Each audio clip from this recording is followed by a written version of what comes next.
계약으로 맺어진 내 아내. 지난 몇 달간 나는 그녀가 이 집에 살고 있다는 사실조차 잊고 있었다. 그녀는 희미한 달빛 아래 조용히 앉아 책을 읽고 있었다. 그녀의 존재 자체가 내 고통을 조롱하는 것처럼 느껴졌다. 서연이 죽어가고 있는 이 순간, 저 여자는 저렇게 태평하게 앉아 있다니. 내 안의 모든 분노와 절망이 그녀를 향해 폭발했다. 여기서 뭘 하는 거지? 내 목소리는 얼음장처럼 차가웠다. 그녀는 놀란 듯 천천히 고개를 들었다. 그 무표정한 얼굴, 감정이라곤 찾아볼 수 없는 검은 눈동자가 내 신경을 더욱 날카롭게 긁었다. 목이 말라서요. 그녀의 목소리는 나지막했다. 그 평온함이 나를 미치게 만들었다. 목이 말라? 지금 내 세상이 무너지고 있는데 당신은 고작 목이 마르다는 소리가 나와? 나는 성큼성큼 그녀에게 다가갔다. 그녀는 자리에서 일어나지도 내 눈을 피하지도 않았다. 그저 묵묵히 나를 올려다볼 뿐이었다. 그 침묵이 나를 더욱 비참하게 만들었다. 당신은 도대체 뭐야? 이 집의 유령인가? 아니면 내 불행을 관람하러 온 관객인가? 내가 괴로워하는 게 즐겁나? 말이 칼날이 되어 꽂혔다. 하지만 그녀의 표정에는 미동도 없었다. 나는 그녀의 어깨를 거칠게 붙잡았다. 깡마른 몸이 힘없이 흔들렸다. 잊었나 본데 당신은 그냥 계약서 위의 이름일 뿐이야. 그림자처럼 있다가 약속된 시간이 되면 돈 받고 사라지면 그만인 존재라고. 감히 날 동정하는 눈으로 보지 마. 당신 따위의 동정은 필요 없어. 내 고통을 쏟아낼 대상이 필요했다. 가장 손쉬운 상대. 나에게 아무런 저항도 하지 못하는 이 여자에게 나는 내 안의 모든 추악함을 퍼부었다. 하지만 그녀는 끝까지 침묵했다. 그저 나를 가만히 응시할 뿐이었다. 그 눈빛 속에는 경멸도 두려움도 연민도 없었다. 그것은 마치 깊이를 알 수 없는 우물 같아서 나의 모든 분셔노와 절망을 그저 빨아들이는 듯했다. 한참 후 그녀는 조용히 입을 열었다. 전부 쏟아내셨습니까? 그 한마디에 나는 할 말을 잃었다. 그녀는 내 손을 뿌리치지도 않고 그저 담담하게 물었다. 마치 폭풍이 지나가길 기다린 사람처럼. 그녀는 내 손에서 자신의 어깨를 조심스럽게 빼낸 뒤 몸을 돌려 조용히 주방을 나갔다. 나는 텅 빈 주방에 홀로 남았다. 잔인한 말을 쏟아냈지만 속은 조금도 후련하지 않았다. 오히려 더 깊은 공허함과 자기 혐오가 밀려왔다. 완벽했던 내 인생의 첫 번째 균열은 사랑하는 연인의 죽음이었고 그 균열 속에서 나는 처음으로 내 자신의 추악한 민낯을 마주하고 있었다. 어둠 속에서 나는 오랫동안 서 있었다. 윤지수가 사라진 후에도 주방의 공기는 무겁게 가라앉아 있었다. 내가 뱉어낸 잔인한 말들의 메아리가 벽을 떠도는 것 같았다. 그 여자는 왜 내 인생에 들어왔을까? 이 텅 빈 성에 유령처럼 떠도는 저 그림자는 언제부터 내 삶의 일부가 되었을까? 기억은 자연스레 2년 전 모든 것이 완벽했던 그 시절로 거슬러 올라갔다. 내 세상은 강태준이라는 이름 아래 완벽하게 통제되고 있었다. 부와 명예, 그리고 정점에는 한서연이 있었다. 서연은 단순한 연인이 아니었다. 그녀는 내 성공의 증거이자 내 취향의 완성이었다. 나는 그녀의 가장 열렬한 후원자였고 그녀는 내 세상의 가장 빛나는 보석이었다. 우리는 함께 있을 때 비로소 완전해졌다. 재계의 젊은 총수와 촉망받는 피아니스트. 세상은 우리를 부러워했고 그 시선 속에서 나는 살아있음을 느꼈다. 서연과의 시간은 언제나 색채로 가득했다. 그녀의 연주회에서는 타오르는 붉은색 드레스처럼 강렬했고 단둘이 보내는 주말에는 햇살 좋은 프로방스의 라벤더밭처럼 평화로웠다. 그녀의 웃음소리는 샴페인 거품처럼 터져 나왔고 그녀의 손가락은 흑백의 건반 위에서 다채로운 감정을 피워냈다. 그녀는 살아있는 예술 그 자체였다. 그녀와 함께 있으면 철저한 계산과 냉정한 이성으로 가득 찬 나의 회색빛 세상마저 총천연색으로 물드는 듯했다. 그에 반해 윤지수는 무채색이었다. 그녀는 내 세상에 어떤 색도 더하지 않았고 어떤 소리도 내지 않았다. 그녀는 그저 존재할 뿐이었다. 우리는 법적으로 부부였지만 이 거대한 저택의 동쪽과 서쪽 끝에 각자의 방을 둔 채 서로를 섬처럼 대했다. 마주치는 일은 드물었고 마주쳐도 눈인사조차 나누지 않았다. 식사는 언제나 각자 해결했다. 나는 외부에서 사람들을 만나거나 서연과 함께했고 그녀는 주방에서 조용히 혼자 먹는 듯했다. 그녀가 무엇을 좋아하고 무엇을 싫어하는지 하루를 어떻게 보내는지 나는 전혀 알지 못했다. 아니, 알려고 하지 않았다. 그녀는 내게 살아있는 사람이 아니라 아내라는 역할을 수행하기 위해 들여놓은 값비싼 가구와 다름없었다. 이 기이한 결혼은 나의 의지가 아니었다. 모든 것은 할아버님의 마지막 소원 때문이었다. 그룹의 창업주의자, 호랑이 같던 할아버지는 폐암 말기 판정을 받고 병상에 누워 계셨다. 평생을 일군 제국을 내게 물려주셨지만 단 하나, 내 사생활만큼은 늘 못마땅해 하셨다. 이혼으로 끝난 첫 결혼, 그리고 예술가인 서영과의 관계까지. 할아버지는 늘 근본 있는 집안의 조용한 규수를 원하셨다. 내가 눈 감기 전에 네가 안정된 가정을 꾸리는 걸 봐야겠다. 임종을 앞둔 노인의 유언과도 같은 말은 거역할 수 없는 명령이었다. 할아버지는 서연을 탐탁지 않아 하셨다. 화려하고 자기 주장이 강하며 세상에 자신을 드러내는 여자는 강태준의 아내, 우리 가문의 안주인 자격이 없다고 못 박으셨다. 나는 반박할 수 없었다. 할아버지의 마지막을 편안하게 해드리는 것이 손자로서의 마지막 도리라고 생각했다. 그래서 시작된 것이 결혼 프로젝트였다. 조건은 명확했다. 첫째, 집안이 번잡하지 않고 조용할 것. 둘째, 2년 동안 나의 아내 역할을 완벽하게 수행할 것. 셋째, 계약 기간이 끝나면 어떤 이의도 제기하지 않고 조용히 떠날 것. 그 대가로 나는 그녀의 인생을 책임질 막대한 보상금을 약속했다. 수많은 후보들의 서류가 내 책상 위에 올랐다. 나는 마치 인수합병 서류를 검토하듯 무감각하게 프로필을 훑어내렸다. 그러다 윤지수의 사진과 서류에서 눈길이 멈췄다. 증명사진 속 그녀는 아무런 표정이 없었다. 이력서는 놀랄 만큼 텅 비어 있었다. 명문대를 졸업했지만 특별한 경력은 없었고 가족관계는 단출했다. 무엇보다 마음에 들었던 것은 특이사항 없음이라는 6글자였다. 그녀에게는 욕망도 야망도 그 어떤 색깔도 보이지 않았다. 그녀는 내 인생에 어떤 파문도 일으키지 않을 완벽한 조건의 상대였다. 계약은 일사천리로 진행되었다. 약속 장소에 나타난 그녀는 서류보다 더 조용한 사람이었다. 나는 변호사를 대동하고 계약서의 조항들을 기계적으로 읊었다. 사생활 불간섭, 이혼 시 재산 분할 포기, 계약 내용에 대한 완벽한 비밀 유지. 그녀는 그저 고개를 끄덕일 뿐 단 한 번의 질문도 협상도 시도하지 않았다. 마치 남의 인생 이야기를 듣는 사람처럼 왜 이 잔을 받아들이는 겁니까? 마지막 서명을 앞두고 나는 처음이자 마지막으로 개인적인 질문을 던졌다. 그녀는 잠시 나를 바라보았다. 그 검은 눈동자는 어떤 감정도 담겨 있지 않았다. 돈이 필요합니다. 그녀는 짧게 답했다. 그 솔직하고 건조한 대답에 나는 오히려 만족했다. 우리는 서로에게 필요한 것을 정확히 알고 있었다.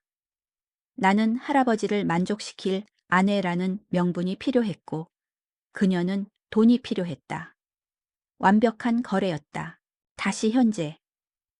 차가운 주방의 냉기가 온몸으로 스며들었다. 서연의 생명이 꺼져가고 있는 지금, 이 모든 것이 무슨 소용인가?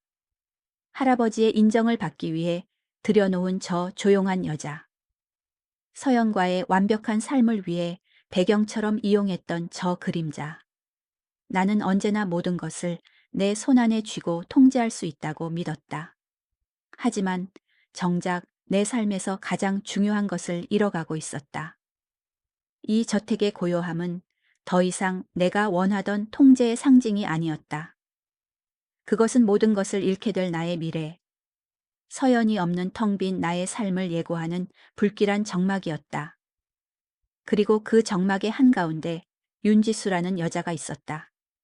내가 한 번도 들여다보려 하지 않았던 미지의 심연처럼 시간은 환자의 편이 아니었다. 서연의 상태는 하루가 다르게 나빠졌다.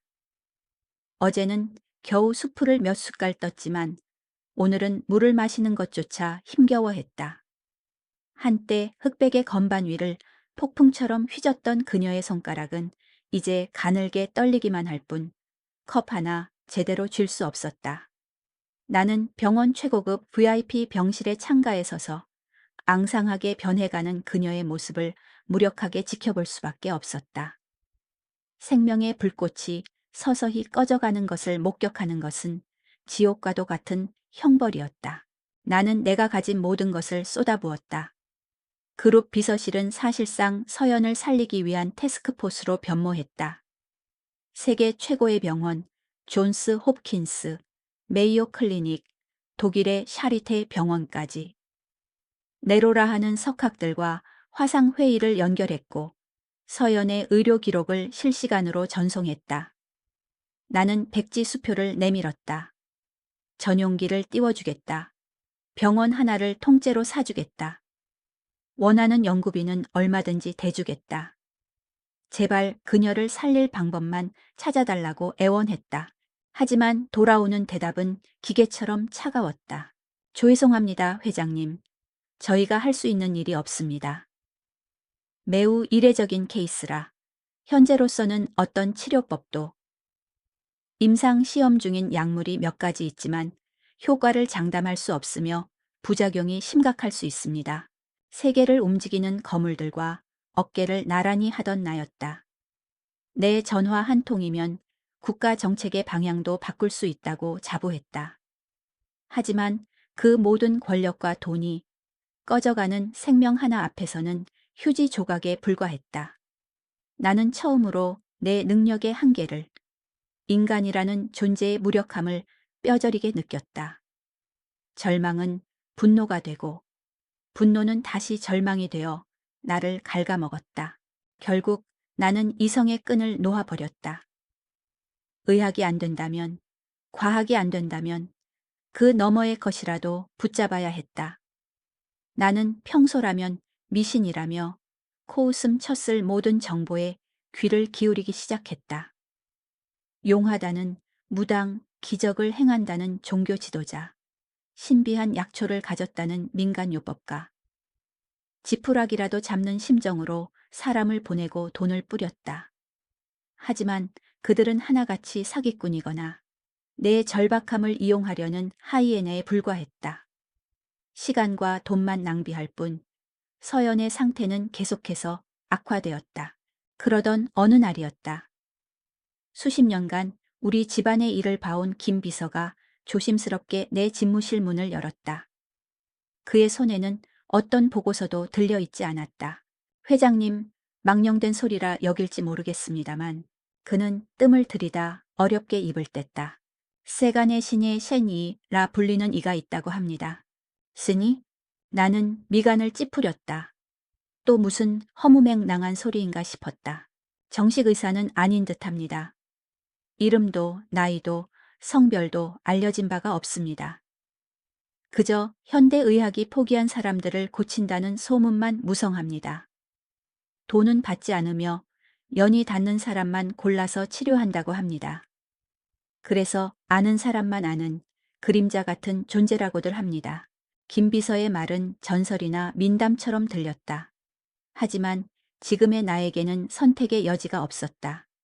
나는 당장 그 신혜라는 사람을 찾아내라고 지시했다.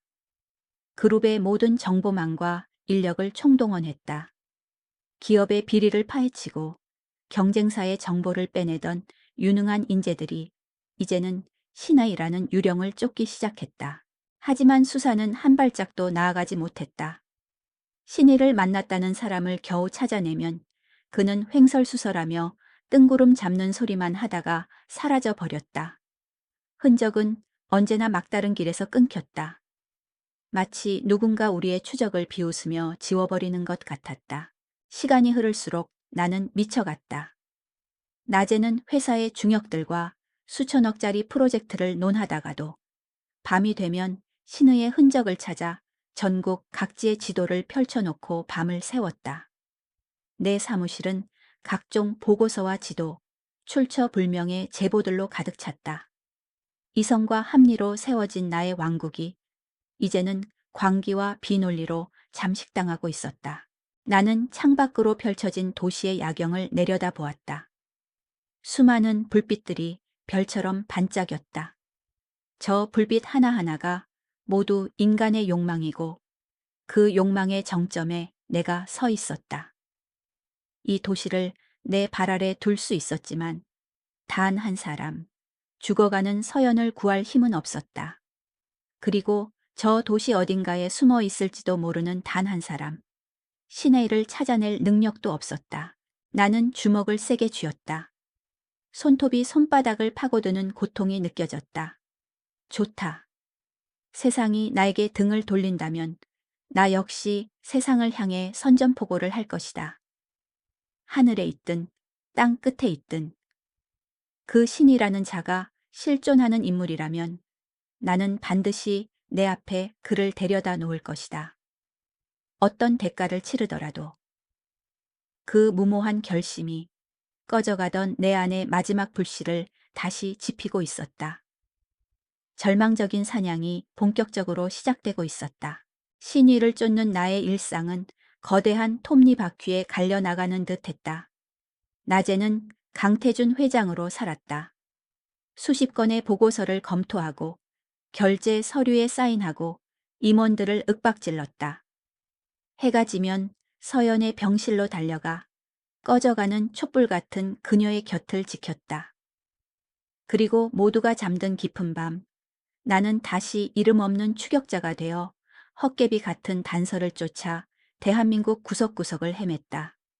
저택은 이제 내게 집이 아니라 지친 몸을 잠시 뉘었다가는 삭막한 정거장에 불과했다.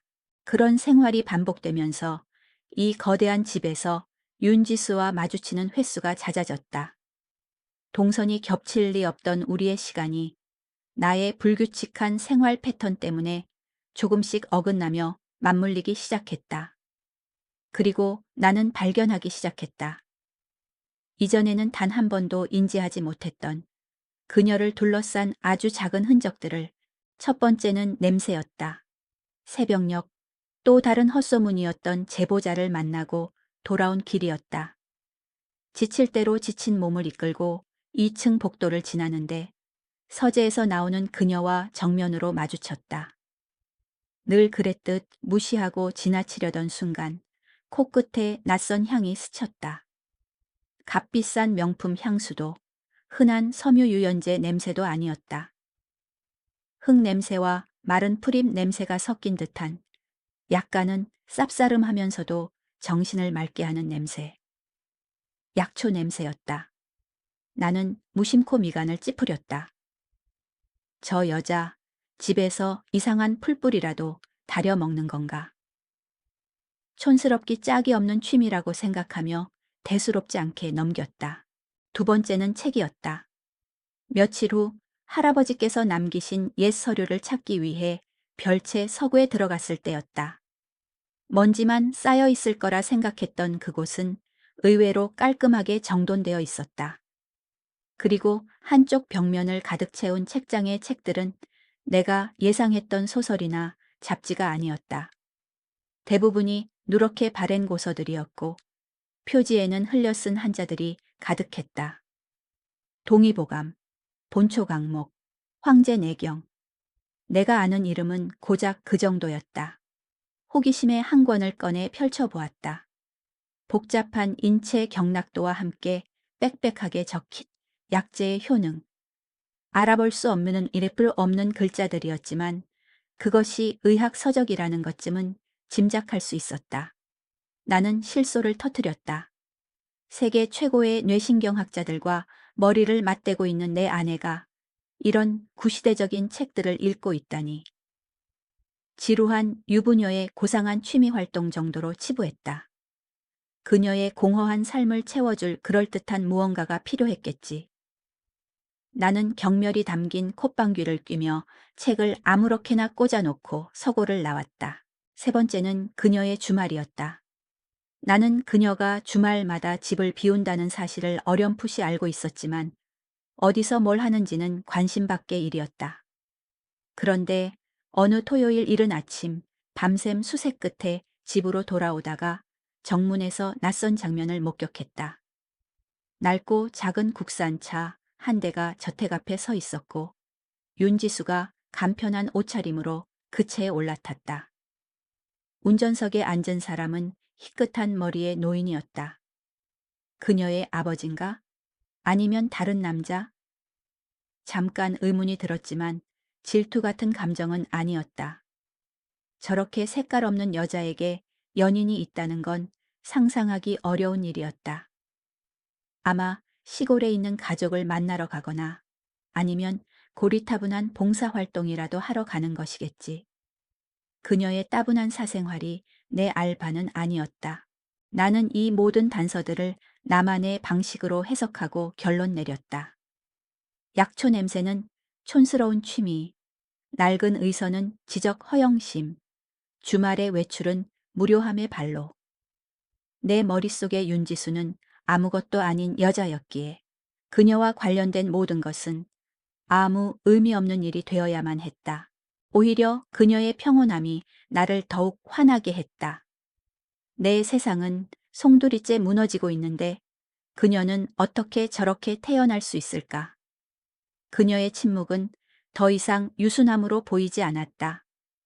그것은 나의 고통에 대한 무관심이자 내 절망을 내려다보는 오만함처럼 느껴졌다. 그날 저녁 나는 복도에서 마주친 그녀를 붙잡고 내 안에 비틀린 심사를 기어이 터뜨리고야 말았다. 당신 몸에서 나는 그 이상한 냄새, 집 안에서는 풍기지 않았으면 좋겠군. 역겨우니까 그것은 질문이 아닌 통보였다. 내 날 선말에 그녀는 잠시 걸음을 멈췄다.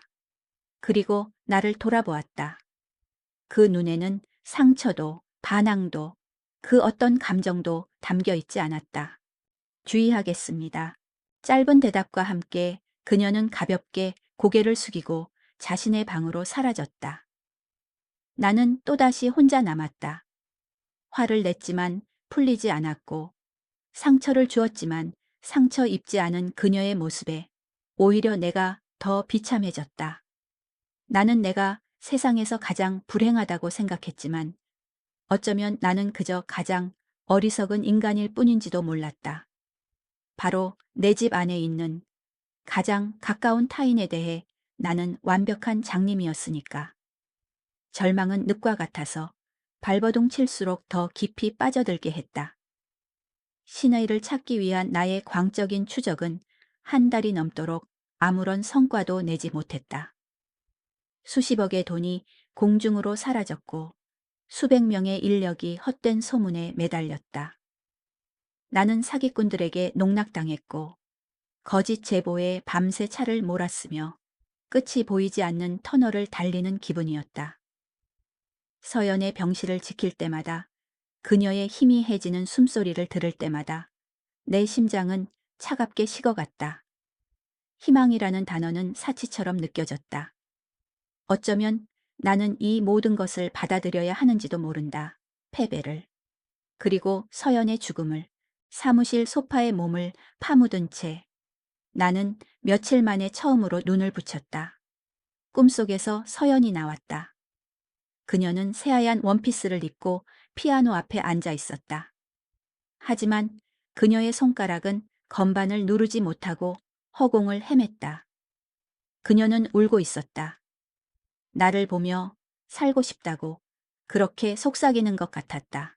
회장님, 나를 깨운 것은 김 비서의 목소리였다. 나는 식은땀에 젖은 채 벌떡 일어났다. 시계를 보니 새벽 5시였다. 또 헛걸음이었나. 내 목소리는 자포자기가 섞여 긁히는 소리가 났다. 김 비서는 고개를 저었다. 그의 얼굴에는 이전과 다른 조심스러운 긴장감이 서려 있었다. 아닙니다. 회장님, 어쩌면 마지막 희망일지도 모르겠습니다. 그는 내 앞에 낡은 메모지 한 장을 내려놓았다. 거기에는 펜으로 꾹꾹 눌러 쓴 주소 하나가 적혀 있었다. 서울 변두리에 이제는 재개발 소문만 무성한 낡은 동네 이름이었다. 그리고 청인 한의원이라는 상호가 보였다. 이게 뭔가 제 오랜 친구놈의 얘기입니다. 10년 전 그놈 아버지가 가난 말기 판정을 받고 대학병원에서도 마음의 준비를 하라고 했답니다. 그런데 지푸라기라도 잡는 심정으로 수소문해서 찾아간 곳이 바로 저곳이었고 기적처럼 완쾌했다고 합니다. 그런데 왜 이제야 말하는 건가? 나는 버럭 소리를 질렀다. 김 비서는 잠시 머뭇거리다 입을 열었다. 그 의원은 보통 방법으로는 만날 수 없는 곳이기 때문입니다. 친구놈도 아버지를 살린 은인을 다시는 뵙지 못했다고 합니다. 몇 년 뒤에 찾아갔을 땐 이미 그 자리에 없었다고. 그런데 어젯밤 그 친구에게서 연락이 왔습니다. 그 의원이 다시 문을 열었다고.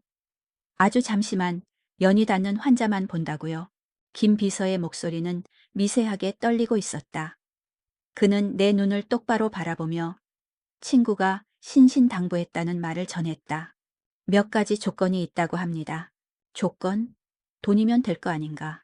아닙니다. 돈 이야기는 꺼내지도 말라고 했습니다. 그는 침을 꿀꺽 삼키고 말을 이었다. 첫째, 다른 사람을 보내면 절대 안 됩니다. 반드시 환자의 보호자가 직접 혼자 와야 합니다. 둘째, 권력이나 돈으로 위협하려 해서는 안 됩니다. 오직 간절한 마음만 가지고 와야 합니다. 마지막으로 만날 수 있다는 보장은 없다고 합니다. 모든 것은 인연에 달려 있다고. 나는 어이가 없어서 헛웃음을 터뜨렸다. 이 와중에 무슨 도 닦는 소리란 말인가. 감히 나 강태준에게 오라가라 하며 조건을 걸어 당장 사람들을 보내 그 한 의원을 샅샅이 뒤지고 그 신혜라는 자의 멱살을 잡아서라도 서연 앞에 데려다 놓고 싶었다. 김 비서, 지금 나랑 장난하는가? 당장. 회장님, 김 비서가 내 말을 끊었다. 평생 내게 언성 한 번 높인 적 없던 그였다. 이번만큼은 제 말을 믿으셔야 합니다. 친구놈이 말하길 그분은 사람의 마음을 꿰뚫어 본다고 했습니다. 조금이라도 다른 마음을 품고 가면 문전박대만 당할 거라고 했습니다. 이것이 정말 마지막 기회일지도 모릅니다. 그의 눈은 진심이었다. 나는 입을 다물었다. 내 안에서 이성과 오만이 격렬하게 충돌했다. 일가의 한의사 따위에게 고개를 숙이라고? 간절한 마음. 태어나서 단 한 번도 누군가에게 무언가를 빌어본 적 없는 나였다. 원하는 것은 언제나 빼앗거나 돈으로 사면 그만이었다. 하지만 그때 꿈속에서 울고 있던 서연의 얼굴이 떠올랐다. 건반을 더듬던 그녀의 가녀린 손가락이 생각났다. 내 자존심이 뭐라고, 내 오만이 뭐라고 그녀의 생명과 바꿀 수 있단 말인가. 나는 패배했다. 내 오만은 서연의 죽음에 대한 공포 앞에서 처참하게 무너져 내렸다. 나는 내 모든 것을 버려야 했다. 강태준이라는 이름, 그룹 회장이라는 직함, 세상을 발 아래 둔 듯한 그 모든 허상을, 그리고 오직 한 사람의 남자, 사랑하는 여자를 살리고 싶은 절박한 보호자가 되어야 했다. 나는 천천히 고개를 끄덕였다. 알겠네. 내일 아침 나 혼자 가보겠네. 김 비서는 그제야 안도의 한숨을 내쉬었다. 나는 그가 건넨 메모지를 집어들었다. 가볍기 짝이 없는 종이 한 장이었지만 내 손에서는 청은 망은처럼 무겁게 느껴졌다. 이 주소 끝에 있는 것이 과연 기적일까? 아니면 또 다른 절망일까? 알 수 없었다. 하지만 나는 가야만 했다. 내일 아침 나는 내 인생을 건 마지막 도박을 하러 간다. 다음 날 아침 나는 익숙한 운전기사 대신 직접 운전대를 잡았다. 혹시 모를 시선을 피하기 위해 가장 눈에 띄지 않는 검은색 세단을 골랐다. 화려한 강남의 빌딩 숲을 벗어나자 풍경은 급격하게 변해갔다. 높고 늠름하던 건물들은 점차 낮아졌고 세련된 거리는 낡고 좁은 골목길로 이어졌다.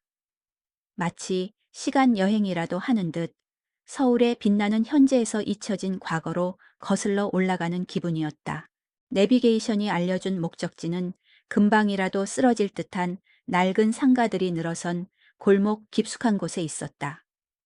차에서 내리자 서울 한복판이라고는 믿기지 않는 고요함이 나를 감쌌다. 메모지에 적힌 주소와 낡은 건물의 번지수를 몇 번이나 확인했다. 그리고 마침내 나는 그것을 발견했다. 청인 한의원 징릉 항의원. 담쟁이 덩굴이 반쯤 뒤덮은 낡은 담벼락. 그리고 그 위에 걸린 작은 나무 현판. 화려한 간판도 요란한 홍보 문구도 없었다. 마치 세상의 시간에서 비켜난 섬처럼 그곳은 조용히 숨쉬고 있었다. 작은 마당에는 이름 모를 약초들이 자라고 있었고 바람을 타고 익숙한 냄새가 실려왔다. 며칠 전 윤지수의 몸에서 났던 바로 그 쌉싸름한 냄새였다. 심장이 불길하게 쿵쾅거리기 시작했다.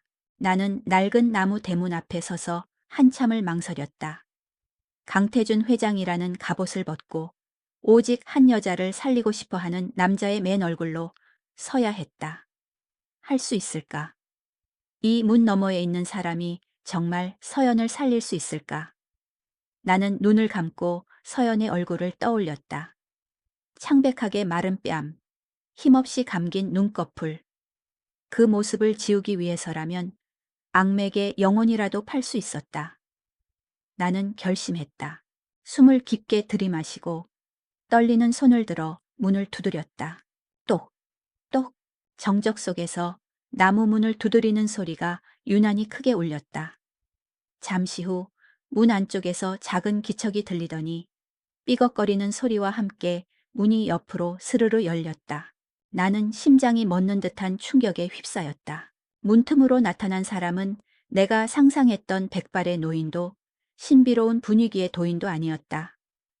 단정하게 묶은 머리, 꾸밈없는 얼굴, 그리고 몸에 꼭 맞는 하얀 의사 가운, 윤지수였다.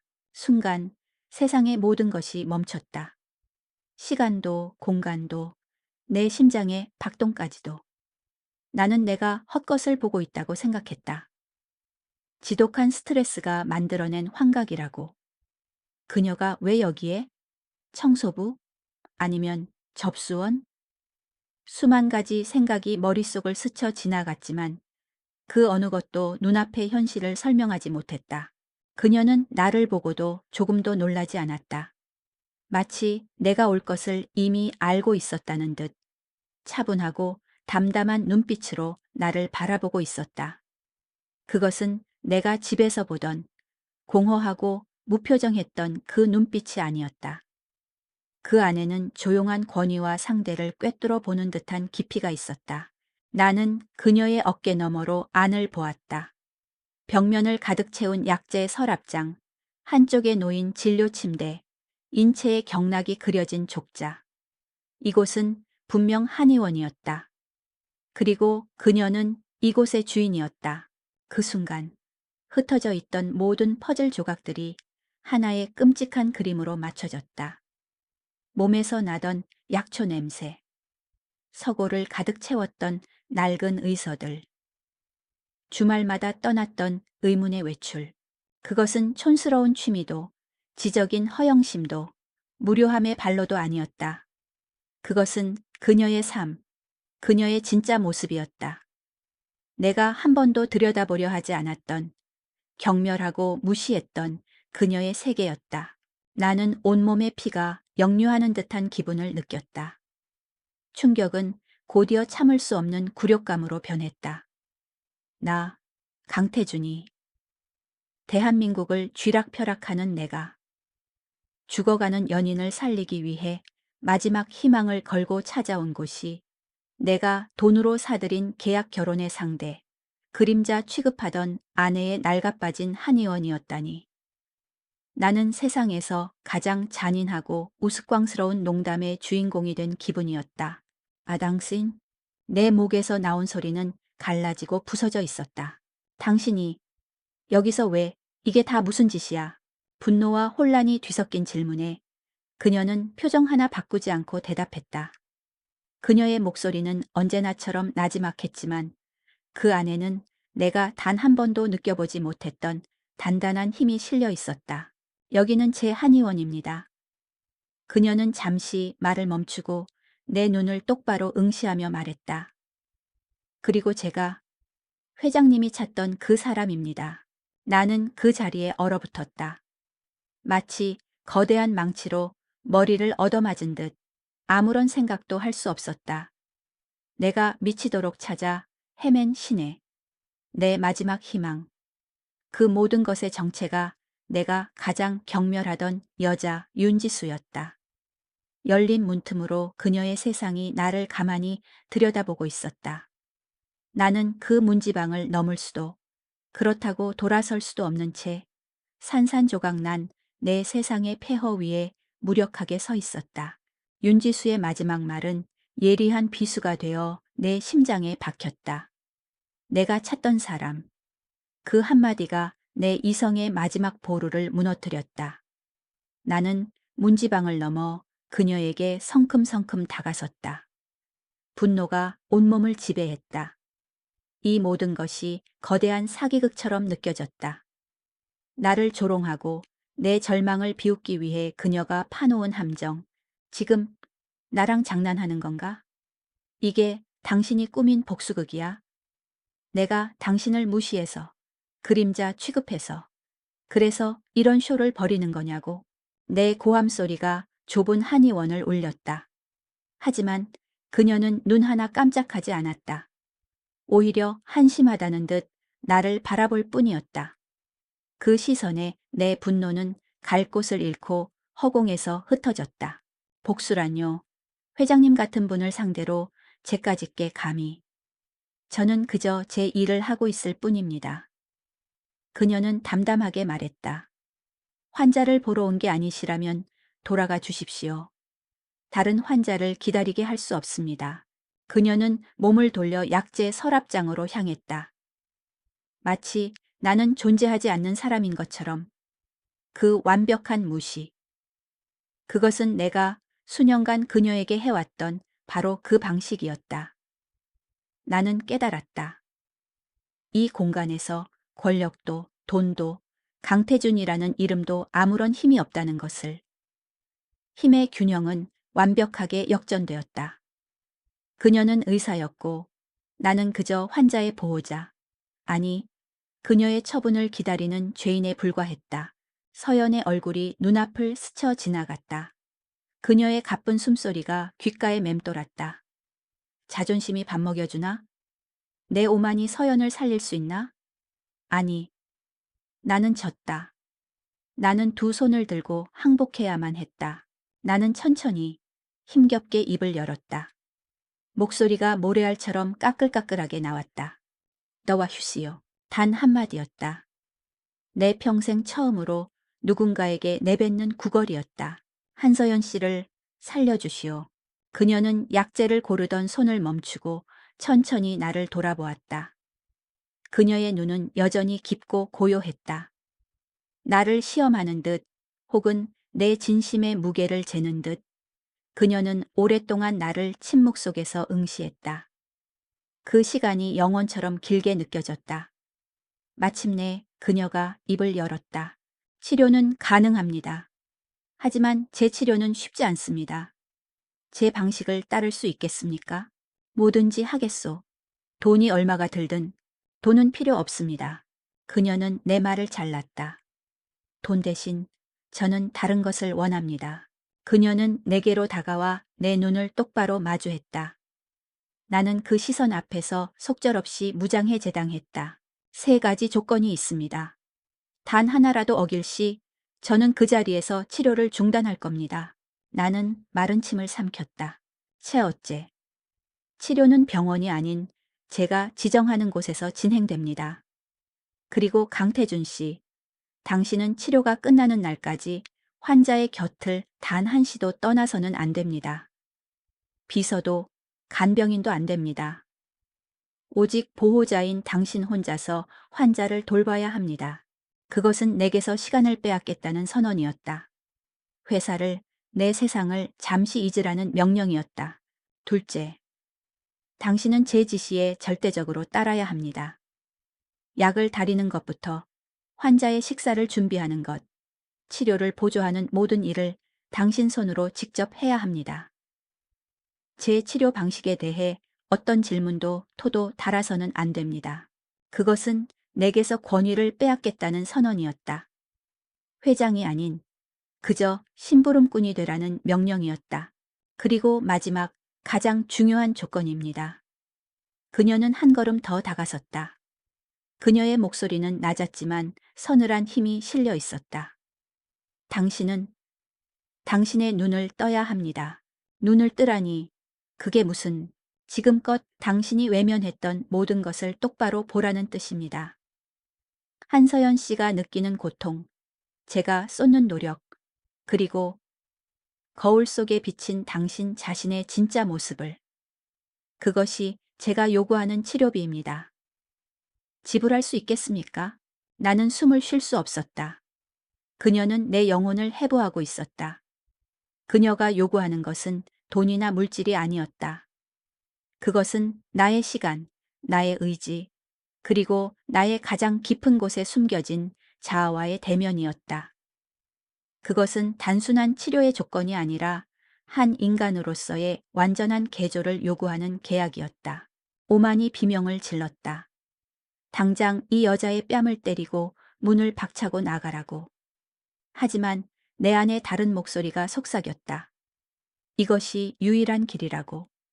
서연을 살릴 수 있는, 그리고 어쩌면 나 자신마저 구원할 수 있는. 나는 오랫동안 침묵했다. 그리고 마침내 청은망은 같은 고개를 천천히 끄덕였다. 그렇게 하겠소.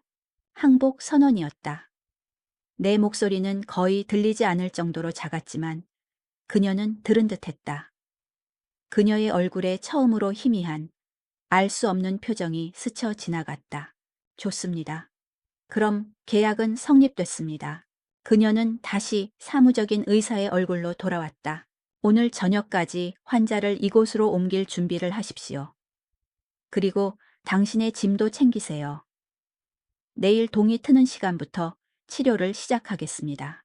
그녀는 내게 환자에게 필요한 물품 목록이 적힌 종이를 건넸다. 나는 로봇처럼 그 종이를 받아들었다. 모든 것이 비현실적이었다. 나는 한의원을 나섰다. 등 뒤로 나무 문이 닫히는 소리가 들렸다. 나는 승리한 것이 아니었다. 나는 구원받기 위해 내 모든 것을 저당 잡힌 채 새로운 계약서에 서명하고 나온 것이었다. 구원의 대가는 이토록 혹독했다. 우리가 옮겨진 곳은 서울에서 한참 떨어진 상이슬계 낡은 한옥이었다. 병원의 기계음과 소독약 냄새 대신 흙냄새와 풀벌레 소리가 가득한 곳. 윤지수는 이곳을 치유의 집이라 불렀다.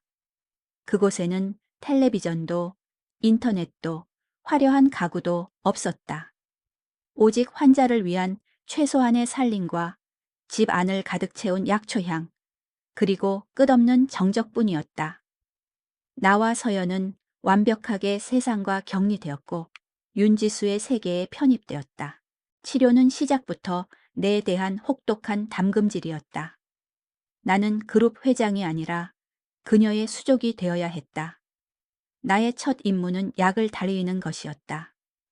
그녀는 수십 가지의 약재를 내 앞에 내려놓으며 각각의 이름과 무게, 다리는 순서와 불이 새기를 단 한 번만 설명해 주었다. 나는 평생 주방 근처에도 가본 적 없는 남자였다. 저울질은 서툴렀고 약재를 씻는 손길은 어설펐다. 내무 강합니다. 약재는 섬세하게 다뤄야 해요. 불이 약합니다. 이러면 약효가 제대로 우러나지 않아요. 그녀는 소리치거나 화내지 않았다. 그저 무심한 목소리로 내 실수를 지적하고 내가 제대로 할 때까지 몇 번이고 다시 시켰다. 그 차분함이 내 자존심을 더 깊숙이 찔렀다. 나는 이를 악물고 꼬박 하룻밤을 세워 첫 약을 다려냈다. 짓고 쓴 약을 서연에게 먹일 때 나는 내가 지금 뭘 하고 있는 건가 싶은 자괴감에 휩싸였다. 나의 일은 거기서 끝나지 않았다. 나는 서연의 식사를 책임져야 했다. 그녀가 짜준 식단은 맛이나 모양과는 거리가 멀었다. 오직 환자의 기력을 회복시키는 데에만 초점이 맞춰진 밍밍하고 맛없는 죽과 나물 반찬. 나는 난생 처음으로 쌀을 씻고 칼질을 하고 불 앞에 서서 음식을 만들었다. 가장 힘든 것은 그녀의 치료를 보조하는 일이었다. 그녀는 서연의 몸에 침을 놓았다. 가늘고 긴 침이 서연의 혈자리를 찾아 들어갈 때마다 나는 차마 그 광경을 정면으로 보지 못하고 고개를 돌렸다. 내가 할 수 있는 일은 고통에 희미한 신음을 뱉는 서연의 손을 잡아주는 것뿐이었다. 그때 나는 보았다. 윤지수의 또 다른 얼굴을. 침을 든 그녀의 손은 한치의 떨림도 없었다. 환자를 살피는 그녀의 눈빛은 무서울 정도로 집중되어 있었다. 평소에 무표정하고 색깔 없던 모습은 온데간데 없고 오직 환자를 살리겠다는 강한 의지와 지혜로 빛나는 한 명의 의사가 서 있었다. 그녀는 환자의 작은 신음 하나, 미세한 표정 변화 하나 놓치지 않았다. 그녀가 서연의 맥을 짚을 때 그 손길은 기계처럼 정확하면서도 생명을 다루는 경건함이 묻어 있었다. 나는 압도당했다. 내가 경멸했던 저 가녀린 여자 안에 저토록 거대한 힘이 숨어 있을 줄은 꿈에도 몰랐다. 나의 인식은 서서히 하지만 분명하게 바뀌고 있었다. 처음에는 그녀를 나를 괴롭히는 냉혹한 감시자로 여겼다. 하지만 며칠이 지나자 그녀의 모든 요구가 서연의 치료를 위한 것임을 깨닫게 되었다. 약효가 돌기 시작했는지 서연은 밤에 잠을 설치는 횟수가 줄었고 핏기 없던 뺨에 아주 희미하게나마 혈색이 돌기 시작했다. 결과는 거짓말을 하지 않았다. 나는 그녀의 실력을 인정할 수밖에 없었다. 그리고 나는 그녀의 연민을 보았다. 그녀는 서연을 그저 치료해야 할 대상으로 보지 않았다. 고통스러워하는 환자를 대하는 의사의 연민이 그녀의 모든 행동에 배어 있었다. 그녀는 억지로 음식을 넘기기 힘들어하는 서연을 다그치지 않고 시간을 들여 천천히 먹을 수 있도록 도와주었다. 잠 못 이루는 밤에는 조용히 곁에 앉아 손을 잡아주기도 했다. 그 모습에서 나는 내가 서연에게 주었던 사랑과는 다른 종류의 더 깊고 본질적인 인간애를 느꼈다. 고요한 산중의 밤은 길었다. 우리는 필요한 말 외에는 거의 대화를 나누지 않았지만 그 침묵 속에서 나는 조금씩 그녀의 세계를 엿보게 되었다. 어느 날 밤 탕약 앞에서 졸고 있는 내게 그녀가 다가와 물었다. 힘들죠? 나는 대답 대신 항상 궁금했던 것을 물었다. 왜? 이 모든 걸 숨겼소? 당신이 이런 사람이라는 걸 왜 아무에게도 말하지 않았지? 그녀는 잠시 타오르는 아궁이의 불꽃을 바라보았다. 그 붉은 빛이 그녀의 얼굴에 깊은 그늘을 만들었다. 이 길은 사람을 살리기도 하지만 동시에 큰 고통을 주기도 합니다. 저는 한때 이 길에서 도망쳤습니다. 그녀의 목소리는 쓸쓸했다. 그녀는 띄엄띄엄 자신의 이야기를 들려주었다. 대대로 의술을 이어온 가문에서 태어났다는 것. 할아버지가 그녀의 유일한 스승이었다는 것. 그리고 사람을 살리는 손은 때로는 그 무게를 감당할 수 없을 만큼 무거워진다는 것. 그녀가 왜 의술을 포기했었는지 구체적인 이유는 말해주지 않았지만 나는 그 안에 깊은 상처가 자리하고 있음을 짐작할 수 있었다. 그날 밤 나는 잠든 서연의 곁을 지키다 건넌방에서 새어나오는 불빛을 보았다. 늦은 시간까지 그녀는 낡은 의서를 펼쳐놓고 서연의 병에 대해 연구하고 있었다. 그 모습을 보는 순간 나는 이름 붙일 수 없는 복잡한 감정에 휩싸였다. 고마움이라고 하기에는 너무 껄끄러웠고 존경이라고 하기에는 내 자존심이 허락하지 않았다. 분명한 것은 내 안에 무언가가 부서지고 그 자리에 새로운 것이 아주 천천히 자라나고 있다는 사실이었다. 나는 윤지수라는 이름의 여자를 아내로 맞았지만 그녀라는 인간에 대해서는 아무것도 몰랐다. 어리석은 계약서는 이제 정말로 우스운 종이 쪼가리가 되어버렸다. 그녀가 말했던 눈을 뜨라는 말의 의미를 나는 이제야 조금씩 이해하기 시작하고 있었다. 기적은 소리 없이 찾아왔다. 서연의 몸은 하루가 다르게 생기를 되찾았다. 스스로 일어나 정원을 산책할 수 있게 되었고 숟가락을 들 힘도 생겼으며 무엇보다 그녀의 얼굴에 웃음이 돌아왔다. 나는 안도했고 처음으로 윤지수라는 여자에게 진심으로 감사한 마음이 들었다. 하지만 한 사람의 몸이 치유되는 동안 우리 세 사람의 관계는 서서히 병들어가고 있었다. 회복기에 접어든 서연은 예전의 모습과는 다른 사람이 되어갔다. 세상의 찬사와 스포트라이트를 잃어버린 그녀는 불안하고 예민해졌다.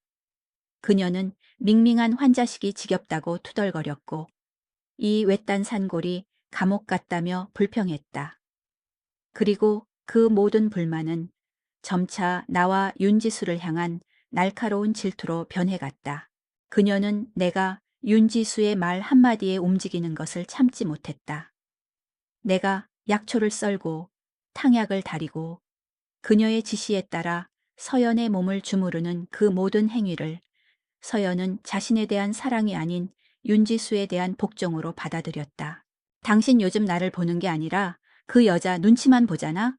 내가 당신 남편 맞아? 아니면 저 여자의 하인이야? 갈등이 폭발한 것은 어느 날 저녁이었다. 그날따라 유난히 컨디션이 좋았던 서연은 와인이 마시고 싶다고 졸랐다. 윤지수는 치료 중에는 절대 안 된다며 단호하게 반대했다. 서연은 자존심이 상한 듯 울음을 터뜨렸고 나는 그 사이에서 어쩔 줄을 몰랐다. 이봐요, 윤지수 씨. 당신이 뭔데 이래라 저래라야? 이 사람은 내 남자라고? 당신은 그냥 돈 받고 고용된 의사일 뿐이잖아. 서연의 날 선 외침에 윤지수는 아무런 대꾸도 하지 않았다. 그 침묵이 서연을 더욱 자극했다. 그녀는 내게 매달리며 악을 썼다. 태준 씨, 말 좀 해봐. 당신 저 여자 편들 거야? 나보다 저 여자가 더 중요하다는 거야 지금? 나는 이성을 잃었다. 서연을 달래야 한다는 생각, 그리고 내 마음 깊은 곳에 아직 남아있던 윤지수에 대한 우월감을 증명하고픈 비뚤어진 욕구가 한데 섞여 터져 나왔다. 나는 윤지수를 경멸하듯 쳐다보며 최악의 실수를 저질렀다. 서연아, 진정해. 저 여자는 아무것도 아니야. 내가 돈으로 사온 사람일 뿐이라고. 할아버지를 기쁘게 해드리려고 고용한 가짜 아내. 그냥 계약 관계일 뿐이야. 나는 서연을 안심시키기 위해 그리고 윤지수에게 상처를 주기 위해 그 말을 뱉었다. 하지만 그 말에 가장 깊이 상처 입은 사람은 따로 있었다. 내 품에 안겨 있던 서연의 몸이 딱딱하게 굳어졌다. 그녀는 천천히 고개를 들어 나를 바라보았다. 그녀의 눈은 충격과 배신감으로 흔들리고 있었다. 계약 가짜 아내라고? 서연에게 나는 언제나 사랑 없는 결혼 생활에 묶여 있지만 진정한 사랑은 오직 당신뿐인 남자였다. 그것이 그녀의 자존심이자 우리의 관계를 지탱하는 명분이었다. 하지만 진실은 달랐다. 나는 아내 자리를 돈으로 채워놓고 그녀와는 자유로운 연애를 즐겼을 뿐이다. 그녀는 내 불행한 결혼 생활의 경쟁자가 아니라 그저 내 공식적인 삶밖에 존재하는 여자였다. 그 깨달음이 그녀의 자존심을 산산조각 냈다. 그날 밤 한옥의 공기는 얼음장처럼 차가웠다. 서연은 자기 방에 틀어박혀 나오지 않았다. 나는 죄책감과 혼란 속에서 어찌할 바를 몰랐다. 마당으로 나왔을 때 그곳에 윤지수가 서 있었다. 그녀는 쏟아지는 달빛 아래 조용히 약초를 살피고 있었다. 마치 아무 일도 없었다는 듯이. 나는 그녀에게 다가가 힘겹게 입을 열었다. 미안하오. 내가 실언을 했소. 그녀는 나를 돌아보지 않고 대답했다. 사과는 제가 아니라 한서연 씨에게 하셔야죠. 아니, 당신에게도. 계약에 대해 그렇게 말하면 안 되는 거였는데. 그제야 그녀는 고개를 돌려 나를 바라보았다. 그 눈에는 원망도 슬픔도 없었다. 그저 깊이를 알 수 없는 담담함만이 어려 있었다. 사실이니까요. 저는 돈이 필요했고 회장님은 아내가 필요했죠. 틀린 말은 아닙니다. 그녀는 잠시 말을 멈췄다. 하지만 회장님은 모르셨을 겁니다.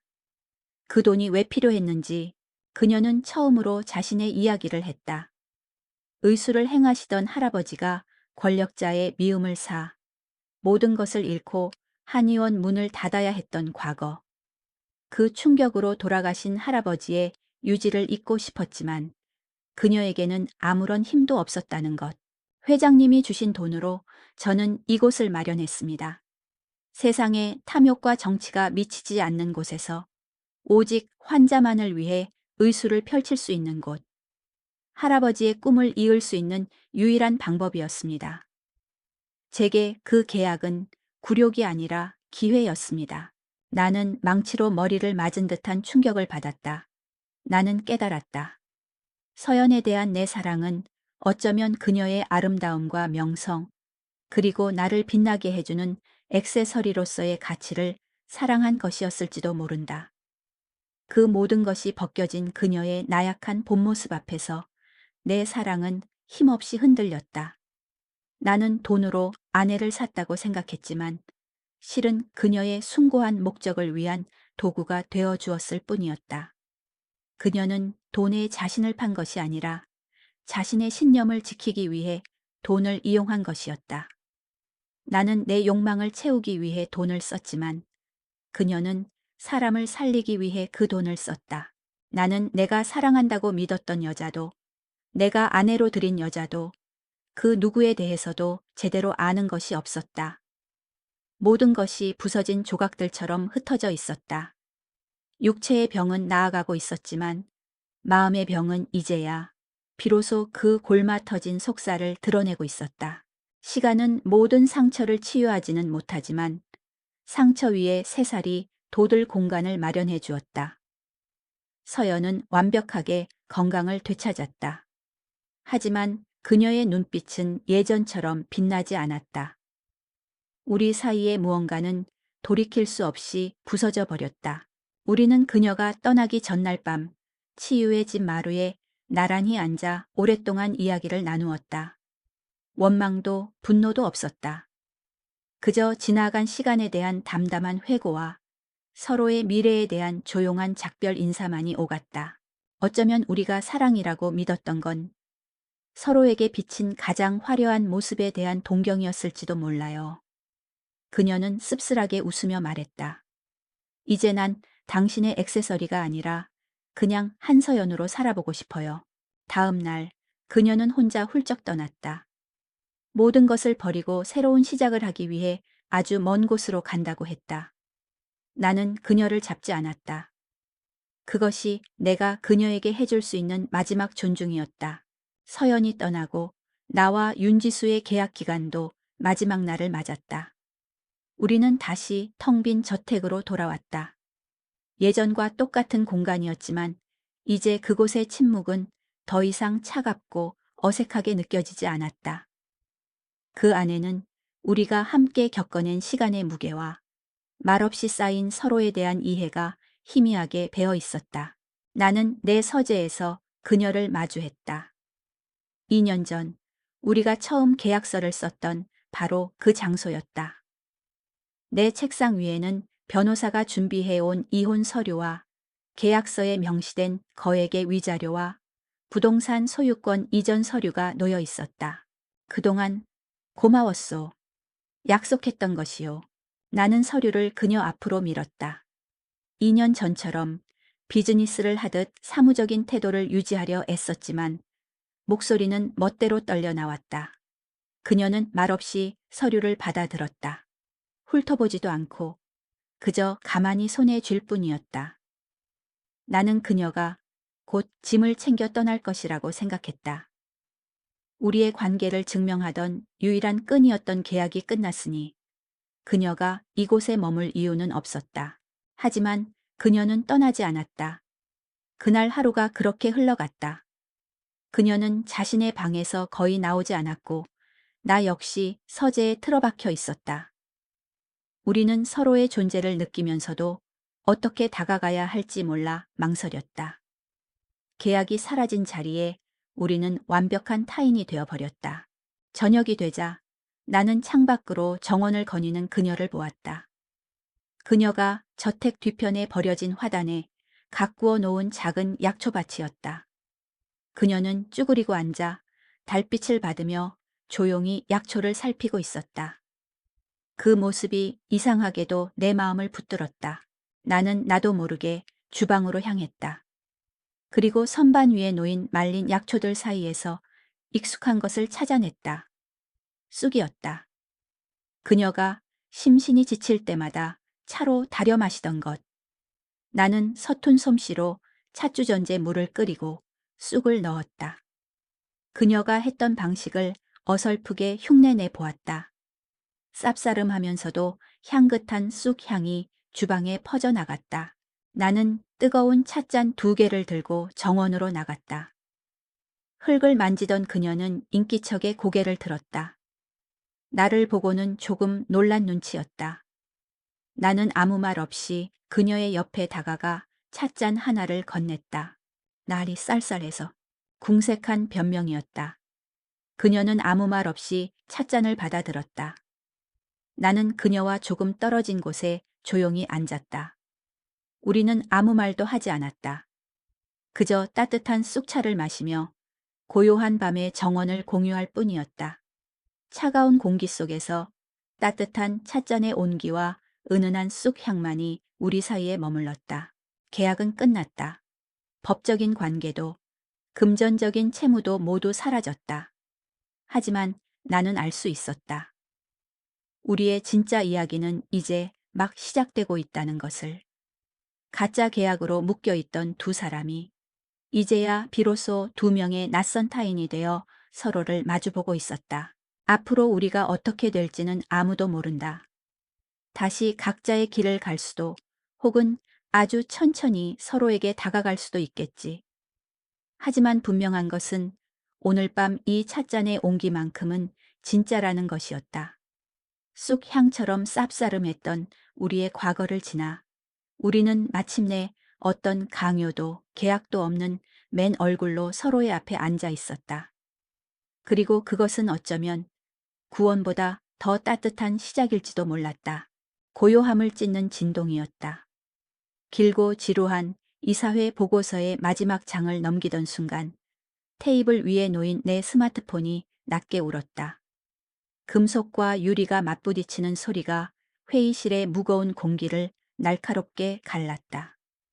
모든 임원들의 시선이 일제히 내게로 향했지만 나는 아랑곳하지 않았다. 발신인은 한서연이었다. 이 시간에 그녀가 전화할 리 없었다. 특히 오늘 밤은 그녀의 독주회가 있는 날이었다. 잠시 실례하지. 나는 짧게 말하고 자리에서 일어나 통화 버튼을 눌렀다. 반사적으로 흘러나올 그녀의 맑은 목소리 대신 낯선 남자의 다급한 숨소리가 귓가를 파고들었다. 강태준 회장님 되십니까? 큰일 났습니다. 한서연 씨가. 연주 도중에 쓰러졌습니다. 순간 세상의 모든 소리가 사라졌다. 이사들의 웅성거림, 서류 넘어가는 소리, 창밖의 도시 소음까지. 오직 내 심장이 바닥으로 곤두박질치는 둔탁한 소리만이 머릿속을 가득 채웠다. 나는 아무 말도 하지 못했다. 그저 전화기를 든 채 얼어붙었다. 수화기 너머의 남자가 뭐라고 계속 소리쳤지만 내 귀에는 의미 없는 소음으로만 들렸다. 어떻게 병원까지 왔는지 기억나지 않는다. 정신을 차렸을 때 나는 차가운 수술실 앞 복도에 서 있었다. 방금 전까지 입고 있던 완벽한 수트 차림은 엉망이었고 넥타이는 비뚤어져 있었다. 시간은 흐르지 않는 강물처럼 정체되어 있었다. 내 인생에서 기다림이라는 단어가 이토록 잔인하게 느껴진 적은 없었다. 권력과 돈으로 세상 모든 것을 가질 수 있다고 믿었던 나에게 이 닫힌 문 하나는 넘을 수 없는 절벽과도 같았다. 몇 시간 후 의사가 피로에 젖은 얼굴로 나왔다. 그의 입에서 나온 병명은 생전 처음 들어보는 희귀신경 퇴행성 질환이었다. 뇌가 서서히 기능을 잃고 몸의 통제권을 잃어버리는 병. 그는 가능한 모든 의학 용어를 동원해 설명했지만 내 머리에 박힌 것은 단 한 문장이었다. 현대의학으로는 치료법이 없습니다. 남은 시간은 길어야 6개월입니다. 치료 불가, 시한부 선고. 내 세상이 무너져 내렸다. 내가 공들여 쌓아 올린 완벽한 성, 그 성의 유일한 여왕이었던 서연이 쓰러져 가고 있었다. 그녀 없는 세상은 내게 아무런 의미도 없었다. 분노가 치밀었다. 대한민국 최고의 의사라는 자들이 내놓은 답이 고작 이것인가. 나는 의사의 멱살이라도 잡고 싶었지만 그럴 힘조차 없었다. 발밑이 꺼지는 듯한 절망감이 나를 집어삼켰다. 그날 밤 나는 유령처럼 텅 빈 저택으로 돌아왔다. 수십 개의 방이 있었지만 어느 곳 하나 나를 위로해주지 못했다. 비틀거리며 주방으로 향했다. 타는 듯한 갈증에 물이라도 마셔야 했다. 냉장고를 열려던 순간 식탁 의자에 앉아있는 희미한 인형을 발견했다. 윤지수였다.